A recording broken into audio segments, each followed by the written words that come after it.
সালামু আলাইকুম গাইস। মেহরিন বাদাম খাচ্ছে। বাদাম খাওয়ার সাথে সাথে সে ঝাল লবণ খাচ্ছে। দেখেন কেমন তার মুখের অবস্থা।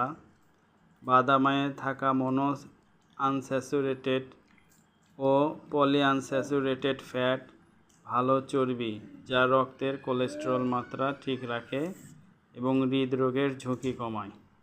বাদামে থাকা ভিটামিন ই, নায়াসিন ও ফোলেট মস্তিষ্কের কোষকে সক্রিয় রাখে এবং স্মৃতিশক্তি বাড়াতে সাহায্য করে।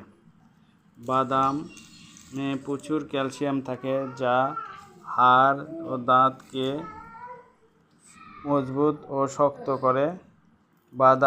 মাঝে মাঝে বাদাম খেলে হজম শক্তি বাড়ে। বাদামের ফাইবার শরীরের নানা উপকারে আসে। ধন্যবাদ সবাইকে।